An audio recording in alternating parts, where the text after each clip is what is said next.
সালামু আলাইকুম গাইস। বিকেলে ঘুরতে ঘুরতে বাজারে চলে গেলাম। তো বাজারে মাছ মাংস সবই নিলাম। তো দেখতে চোখে পড়ে গেল লতি। যা হোক, লতি দাম জিজ্ঞেস করলাম 30 টাকা কেজি। হাফ কেজি 15 টাকা। হাফ কেজি 15 টাকায় নিলাম। এই যে কাটতেছে, আরও কাটা আছে এখানে। তো দেখেন, আগে এই হাফ কেজি লতি 50 টাকা 40 টাকা দিয়ে না কিনতাম। তারপরও অনেক সব জিনিসেরই দাম এরকমই ছিল, অনেক বেশি ছিল।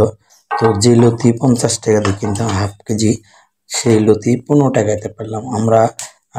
সরকার চেঞ্জ হওয়ার পরে আমরা অনেক সাশ্রয়ী, অনেক কম মূল্যে সবজি সব কিছুই কিনতে পারতেছি।